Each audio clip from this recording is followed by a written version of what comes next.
You guys, Ben and I have an EP coming out tomorrow, now that we've hit record. Woo! Amazing. Yep. It's out here right now. Yeah.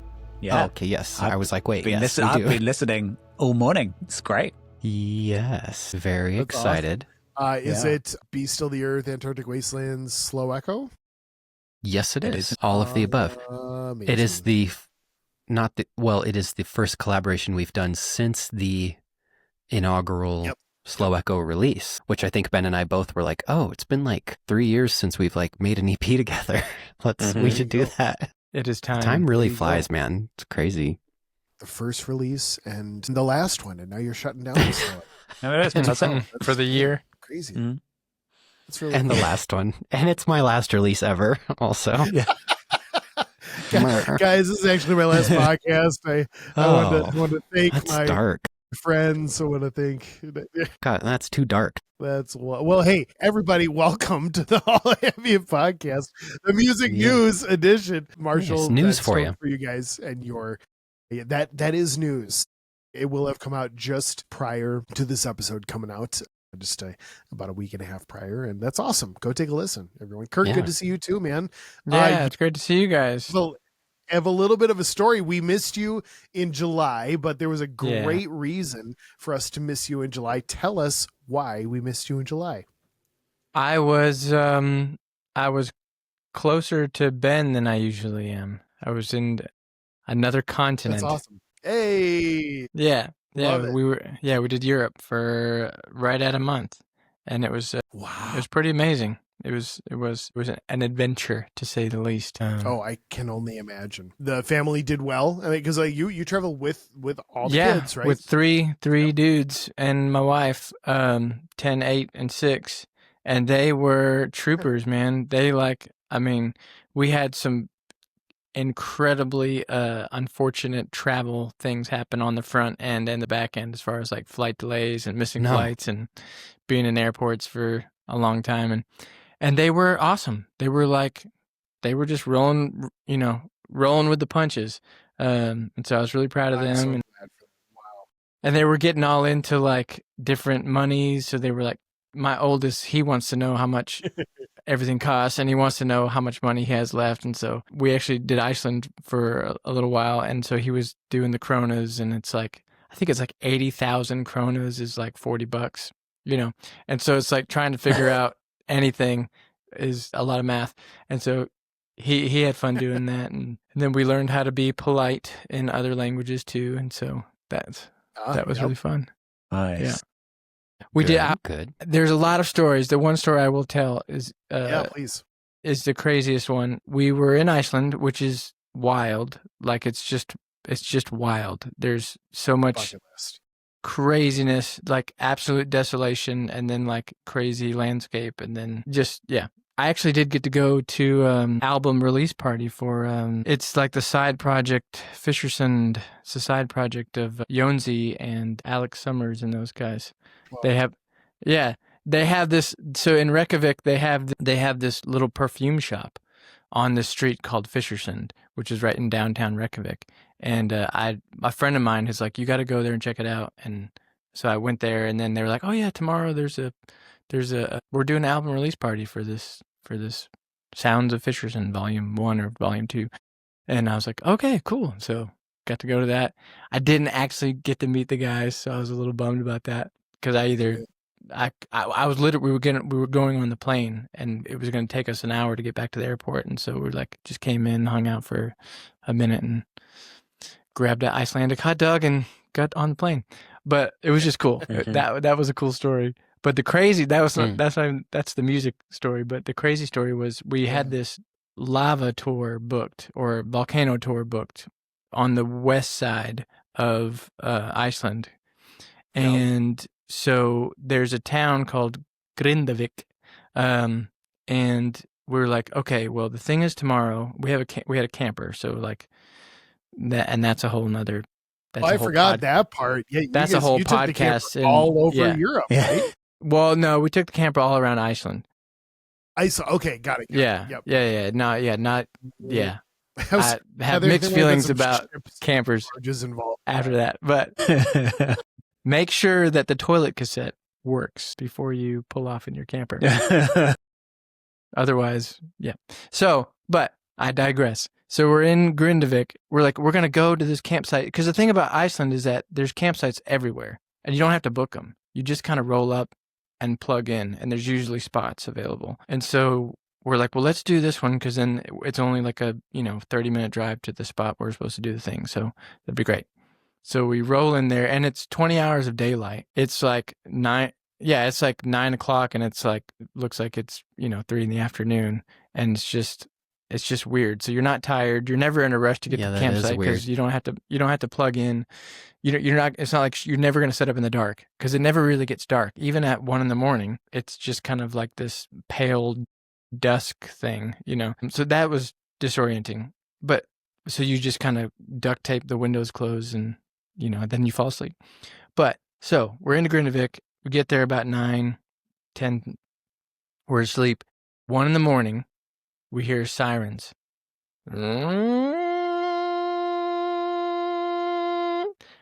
Wake up, coming out of the camper, and we're like, what is happening?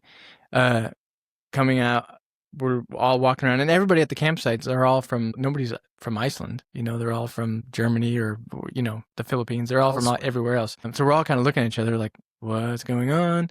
And then we see like blue lights flashing and they're coming down. We're like, okay. And I got my phone out to like Google search, sirens Sample in the siren. Iceland. Yeah, right, exactly. I'm like, Kirk's like, I Google gotta throw this Where's in my the Zoom? Logic Where's my Logic record? quick sampler real quick. yeah, right. I think it was an F sharp. If I'm being honest, the most dramatic of all siren sounds really makes you react. And when at least when my phone was overseas, it made me do a CAPTCHA every single time I wanted to go on. Confirm that you're human. Yeah. Yes. Yeah. That's yes. crazy. So it's 1 a.m. Sirens are blaring. I'm half asleep. And I'm trying to do a CAPTCHA of like, You're trying to select are these bicycles all the ones or that crosswalks? are bikes. Yeah. Yes. Yes. Oh my gosh. That's funny, dude. Am I going to die? This is everything that I dreamed this vacation to be. Oh, Yes. man. Yeah. And so I get into the internet and it's like, sirens in Iceland. One of two things. Number 1, thermonuclear war. Number 2, volcanic eruption. I'm like, Hell yeah. okay, it's probably volcanic eruption. And so basically this one guy came around the corner and he goes to my wife. He was like, yeah, we got to go. So we basically, for the camper, all I had to do was unplug the power, wrap it up, put it in the door, and then we got in the car. And the kids are still asleep in the bunk beds. And we're like, For real? I'm not going to. Good for them. Yeah. They missed the whole thing. So, which is great because they'd probably be slightly traumatized. So then we find the evacuation route and then we just gun it and they evacuated the whole town. And so apparently what happened was at 1 o'clock in the morning, there was an earthquake. And then what happens is 3 or 4 hours, there's always an eruption. And in this case, it's not like a mountain exploding. It's just it's a fissure. So the earth cracks open for a mile-long fissure and then lava starts pouring out. And when we were coming into the campsite that afternoon, we saw these roads that you could clearly see that there was fresh lava, black, glassy lava on this road going into the town. We're like, oh, that's that. And it's like, and they just build the road around, like they don't try to go through. They just kind of make a new road. And they're like, oh. Man. Wow. And so in my mind, I mean, I have no, like, I don't know, is this going to be like Pompeii? Is this going to be or is it going to be like a really slow, oozing volcano that then I'm going to look at and the roads are closed and I have to like abandon the camper and just walk away from the lava and watch my camper burn? Like I just, in the moment, I had no like concept of how much or how little danger I was actually in. But it turns out the fissure was about 7 kilometers from where we were, and it was a mile long. So it was really close. And then we couldn't do the tour the next day because all the roads are closed. But the tour guide was like, isn't that so cool? You can like come see the lava. And I was like, dude, I felt like I was going to die. I was like, I'm done. I don't want to go anywhere near it. But we ended up, we could see it. Kirk, we could see it from the road. Your stories of the the happenings that go down with you and your family when you're the being stung by the stingray. Oh yeah. All the, Yeah. that's gotta be one of like my favorite recurring parts of what we're doing here. It's just story time with Kirk. Yeah. Oh man, wow, man. Okay, I'm glad you guys are safe, but what a story to tell. That's crazy. Yeah, I mean that's just it was an adventure, and there were just some really amazing moments and really tough moments too. But it's one of those things where it's an adventure, and so yeah, a lot of good times. That's so cool. Welcome back. Yeah. Glad you made it. I'm very happy to be home. Fissure did not keep you consume us. Yeah. Yes.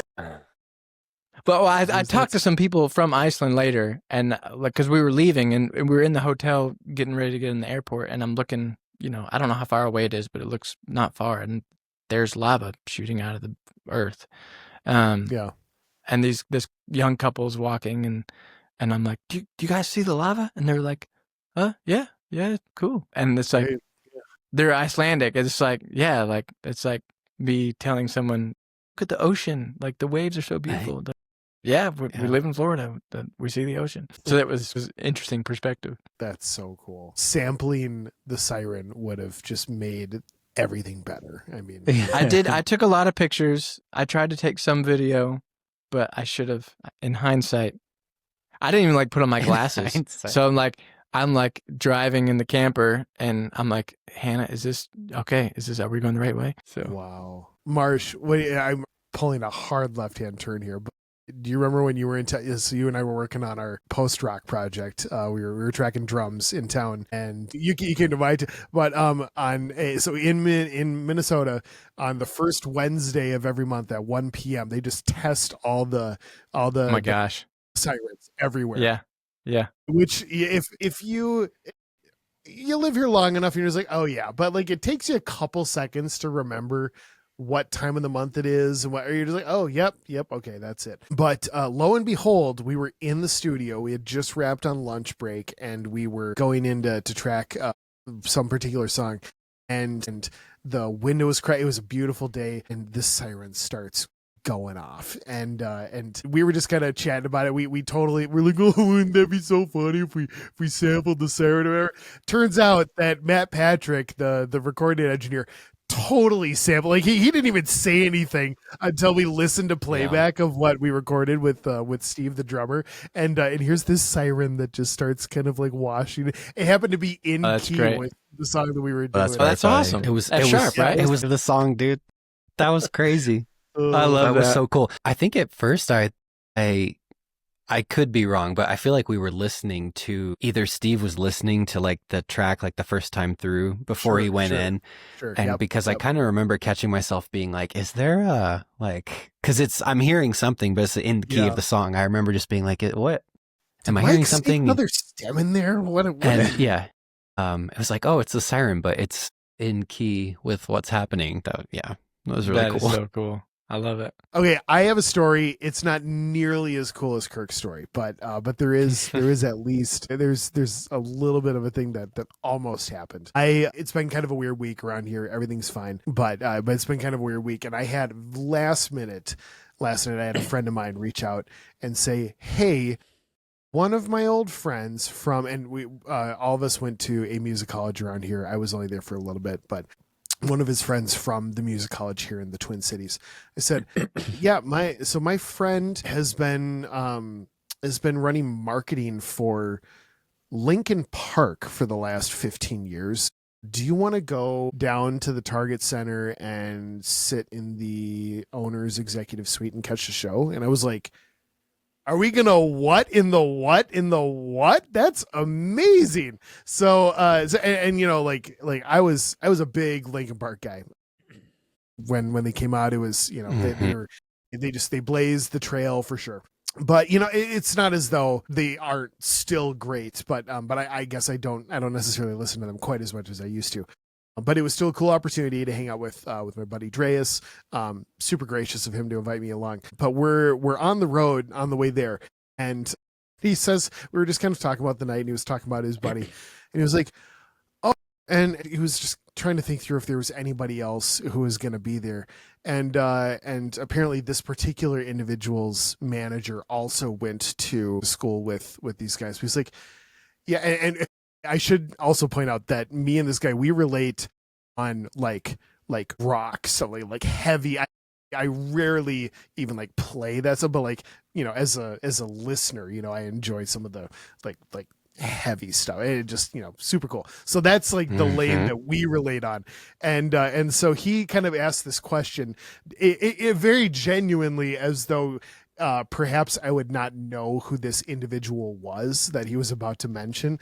So he was like, yeah, oh, and do you know a guy named Justin Vernon? Okay. And I immediately, we're like 10 minutes from the arena, and my eyes just like, he was driving, but my eyes just like bug out of my head. Like, there is no way that I might be sitting inches away from Bon Iver at a Linkin Park show tonight. Like, that would just be the wildest, like just It's like you a know, the glitch in the matrix happening. Yeah. I know, right? Like I'm not a starstruck kind of guy, but like wow. Like, I mean, Justin's done some unreal stuff over the whole course of his career. Yeah. But this way, he was like, do you know him? And I'm sitting over here like I don't get me wrong, I'm excited about Linkin Park, but I think that may have been the little nugget of information that freaked me out the most tonight in the best way. So it turns out that Justin did not attend the Linkin Park show. Who knows what he's up to these days, but the invite was there, and so I got that was this close to hanging out. Dude, how was the show though? It was pretty great, man. It really, yeah. I will say, this is, again, we're left hand turning all over the place. There were probably around 15,000 people there, and at one point, Mike Shinoda says, hey, how many of you, this is your first Linkin Park show ever? And like, I'm not kidding, probably 10,000 people shot their arms up and started cheering like crazy. I was like, you have like we are 25 years into their career, and they have this whole new flock of people who are just like way into this. Good for you guys. That just, it was it's got to be a great shot in the arm for them, because I know that they've been trying to like stay, you know, to not turn into a legacy act, if you will, but like to keep creating. And with, you know, of course, the death of Chester, the lead singer, and now rebooting with their new female lead singer who's just crushed it. She did a great job. That's got to be a really cool thing for them to have a, you know, kind of a wild season, a giant pivot, and to have so many new, not just a bunch of people who've been along with them for a long time to support them, but a whole bunch of new people. Like, yeah, this is it. I thought that was pretty cool. Yeah. So, I think, I don't know. I feel like this is there's a podcast episode there in itself of like, there's the generations of bands that we listen to like that are 20 years old that now we're showing our kids these same bands, and we get to take them to these shows. And Linkin Park was a huge band for me too at that time when their first, you know, record came out. That was like, a scene, man. Absolutely. Just like blew my mind. And it's like, yeah, I don't listen to them as much now, but you can't deny I mean, I know the way they perform and the way they do stuff live. It's just incredible musicians and performers. And yeah, that's dope, man. I'm stoked you got to see that. I've never seen them. I would definitely go. Yeah. I'll go next time. It was please do. Call me. It's pretty cool though. Right in the middle of the show, all of a sudden this siren started going off, and then there was this like fissure that kind of opened up right in the middle of the arena, and this lava started pouring. There was a volcano. It was pretty wild. Yep. Yeah. So we went running as fast as we could. That's good, because it's not the lava that kills you; it's the noxious gas. Yeah, the lava's fine actually. Yeah, claim it. That's that clay. There's somebody's new moniker, noxious gas. Just claim it and run with it, please. Yeah, that's great. Well, I think this is a music news episode. I mean, we've kind of been doing everything, but it's the best. You guys are amazing. Love Love the journey. Ben, I believe you have a little something that you found for music news today, and love to hear what's going on. Yeah, so I guess this is probably not news to everyone listening. It's done the rounds on socials and on various kind of industry publications. But as you may have heard, Spotify are introducing, or I should say reintroducing, messaging to the app, which is, I would say, got mixed reactions seemingly from people online. I've been doing a bit of digging. So it's not available in Hong Kong right now. I believe it may be available to you guys in the US, and they're kind of testing it out in different markets before it becomes fully integrated kind of worldwide. But as far as I can understand, at this point in time, where it is available, you can message basically people that you are already connected with. So if you're in a family plan, you can message them.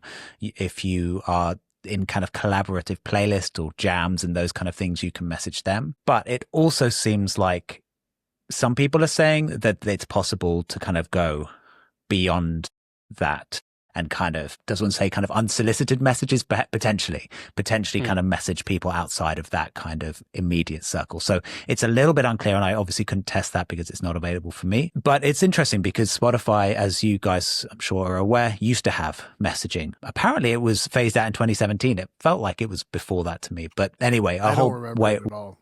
Yeah, you used to be able to message an artist. You used to be able to message curators.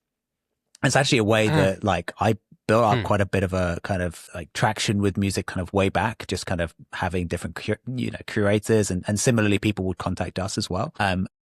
While they, as far as I can understand, they phased it out because people weren't using it. A lot of people were using it. And then the inevitable happened, which is as soon as people realized, hey, you can message curators with popular playlists, like it just became a spam fest, right? And so everyone was just kind of like pinging stuff over. So I think it was the right call that they got rid of it. And it's kind of, I'm kind of curious as to like what the adoption will be now for this new function, and whether it does just stay as a very much kind of closed knit kind of thing where it's like basically just your friends and family who you're like actively connected with already, who you can message, or whether it's kind of opened up more broadly. So it's the latest in, I guess, what Spotify are doing and making the platform a little bit more social, with their kind of, the reels and the clips and those kind of things, and even just the format that you see on the homepage of Spotify. So yeah, I will throw that over to you guys, and yeah, I'd love to hear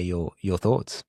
I don't recall ever using it myself either, and I haven't actually. This is news to me. Yeah, I don't know. That's my initial reaction though. I was wondering when you were going to say if you could just like message anybody. But yeah, I don't know. Can you give like, I guess my initial question is like, me as a listener, anyone's thoughts on this? Ben, you can answer if you feel like there is an answer, but I'm curious anyone's thoughts on like me as a listener using Spotify.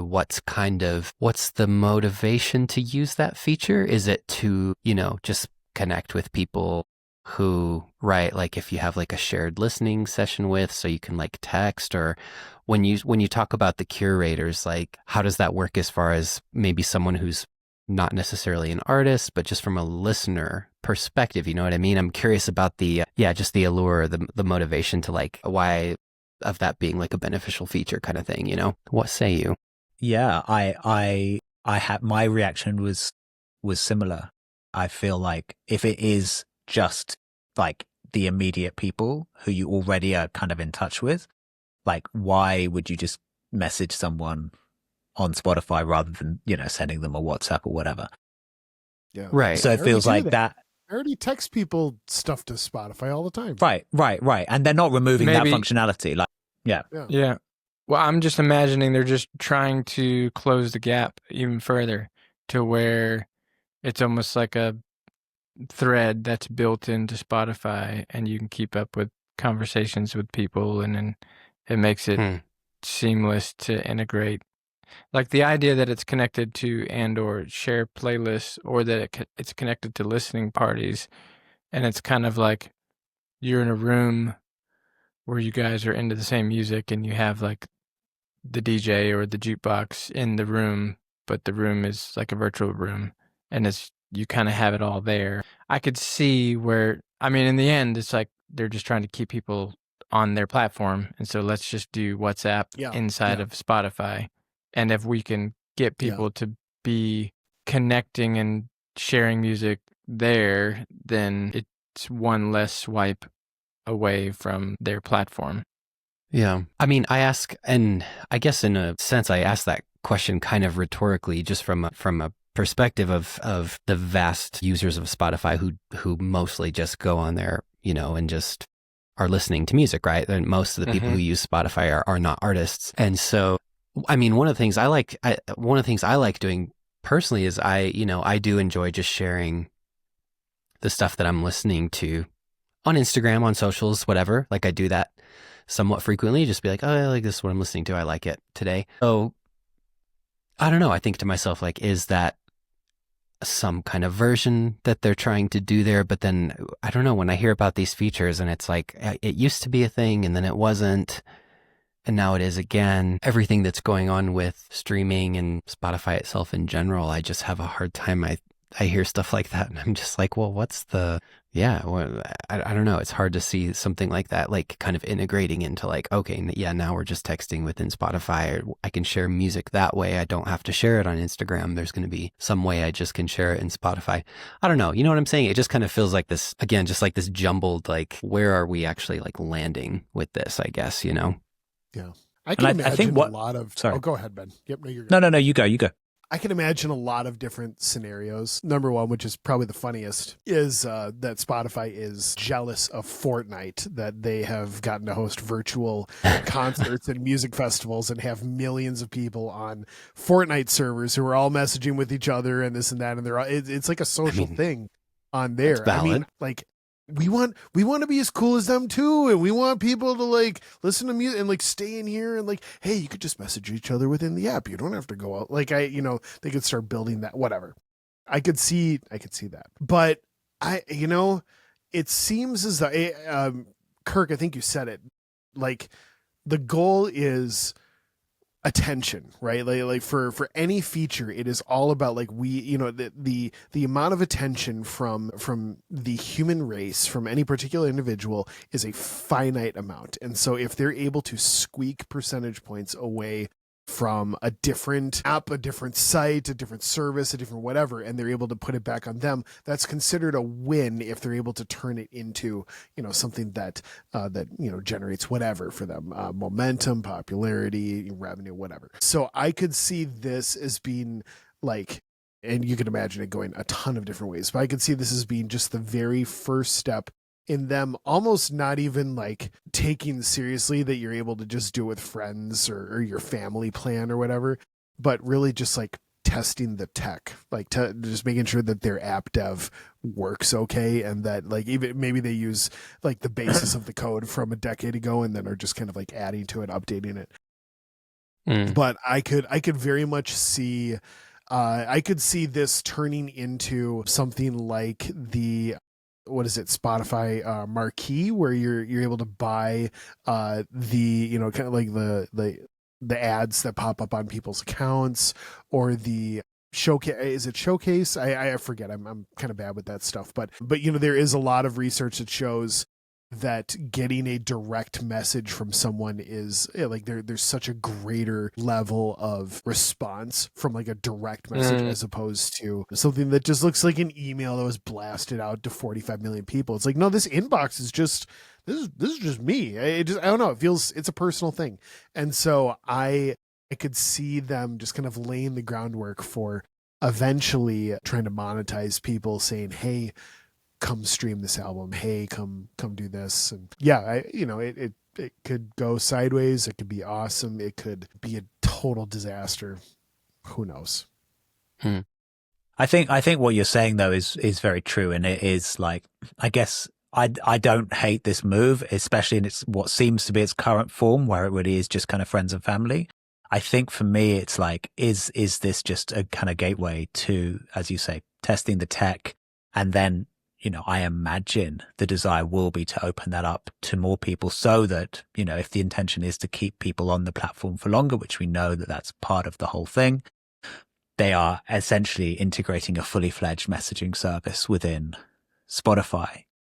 And it's interesting because I'm assuming you guys got something similar, but Spotify here in Hong Kong literally just upped their prices. So the family plan went up from, I think, 109 Hong Kong dollars to 129. So it's like, what, 18%, something like that, percentage increase, which is, not an insignificant, percentage increase, having not increased for a long time. And I imagine that with that, to kind of almost justify that to people, they are saying, hey, we're going to integrate more of these types of features, which are, going to, elevate that experience of using Spotify. So I don't know. I feel like it's probably not a huge coincidence as this kind of stuff is happening around the same time to show people, hey, this is, we're doing new stuff with the extra money that we're going to be making. Sure. Shame that they don't say, hey, we're going to pay artists a little bit better with all of this extra money we're going to be bringing in. But let's save that to next music news, right? I think another idea, I wonder, and I think we've maybe talked a little bit about how YouTube creators has kind of begun to move in the lane of trying to siphon off some of the momentum behind Patreon and kind of that sort of model. I think, and my memory might not be serving me correctly right now, I think Spotify has talked about super listeners and has talked about that at least there's focus on how might we increase the connection between super listeners and their, the groups, the artists that they're super listening to. And so I could, I could imagine a kind of Patreon level subscription, similar within YouTube where you subscribe an extra $5 a month or whatever to these different channels. And then at that point you get to become part of, within Spotify, become part of what would be similar to Patreon, like the community forum, essentially like a private social group, private Facebook group, kind of that sort of thing. But it's within Spotify itself. It could be like they could host Ask Me Anythings.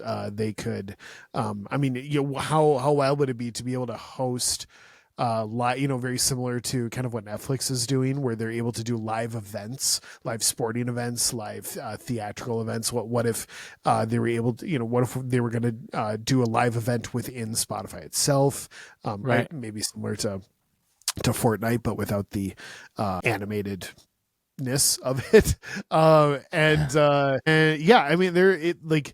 There are ways, and all of that, of course, I think it all falls under the umbrella that Spotify is continuing to try to figure out how to stay profitable and to make streaming numbers work, and how can they work as just the whole industry, how can that work for that? But I think everything isn't cynical here. Like I think there could be some positives in there that could be beneficial for the artist groups, whether it's indies or majors or everybody in between, to maybe have some unique opportunities to connect with people. I'd love that. I think it would be amazing if the trajectory of this was kind of more artist focused and kind of allowed you to have that communication directly with either as a listener, your favorite artists, or as artists with kind of, as you say, the super listener kind of group. I think that would be really, really cool. And yeah, we'll just have to see how everything progresses. Love it. Okay, around the horn. One wild prediction of what this thing's going to do and how it might explode in everybody's face.